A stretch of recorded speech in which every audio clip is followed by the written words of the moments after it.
Good morning, this is Mac Lacy with the Group Travel Leader. I am at the Travel South International Showcase in Nashville, Tennessee. My guest is Susan Whitaker, and Susan is the Commissioner of the Tennessee Department of Tourism. And Susan, Tennessee has some distinct advantages over many other states in the interior of the country in terms of some real iconic cultural characteristics. Definitely. You know what's kind of interesting is that you can tell from this non-Southern lilt in my voice. I am not from Tennessee originally. I'm from the south side of Chicago. And I came to Tennessee in the mid-90s, actually as a visitor myself, and then later went to work for Dolly Parton over in East Tennessee. One of the things I think that perspective coming from the outside has given me is to recognize how unusual Tennessee is in terms of the number of international icons we do have. And Elvis and Dolly and Jack Daniel and just the cities of Nashville and Memphis themselves, the Great Smoky Mountain National Park, all of those places, even the Chattanooga Choo Choo, just little fun things like that. Certainly, just like when I think of the first time I went over to England, I thought of Big Ben. I thought of the Buckingham Palace. We do think iconically.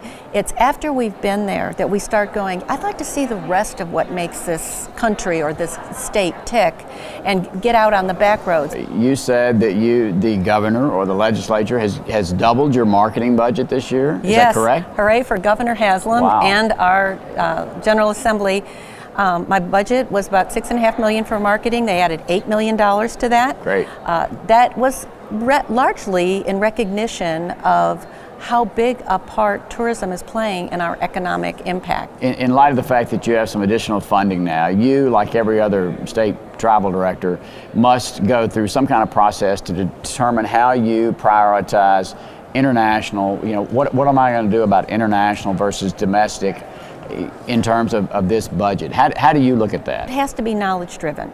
It has to be based on research. What are those markets that are currently doing well for us? There's two different types of markets.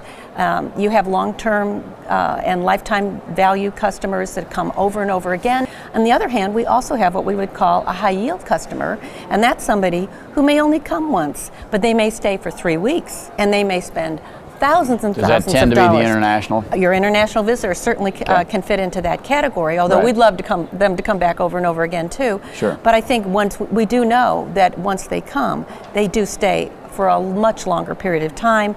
They'll see many more destinations than somebody that's just coming for a weekend or a few days.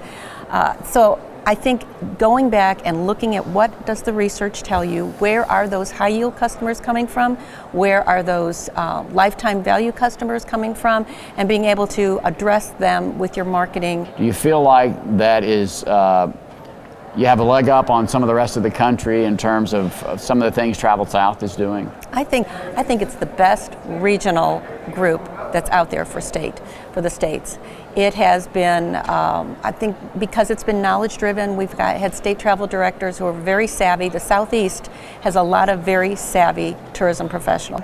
I've seen such great value from Travel South. International guests are also really getting out, venturing out, finding the out-of-the-way places in Tennessee. Talk to me a little bit about that. It's true. But you also want to see what's real about, where did the music come from? Where's that? You hear mountain music. Well, I need to get out in the mountains and really find those people that are descendants of Irish singers, Scottish singers, English. And then going over to Memphis and that Delta, the experience over there. Now, all those back roads in between. And it helps that Jack Daniel's located in little tiny Lynchburg. So you've got to get out of Nashville and you got to make about an hour's trip down south a little bit to have a great experience down there to see it actually being made in a dry county, which is amazing. But we recognized how important it was for us to get our travelers who come into the large population centers, the branded places like Memphis and Nashville, and to show them with a degree of I feel comfortable about doing this, get on a back road. So we put together a program called the Discover Tennessee Trails and Byways. I would love for every person that comes into one of our big cities to at least have a few days where they're out on the back roads and just capture that essence of visiting with the real Tennessean. Well, Susan, thanks so much for your time. Thank you. Congratulations on a great international showcase. It is And fun. best of luck with everything, and congratulations on your bigger budget, and I know you'll use it well. Thank you very much. Okay.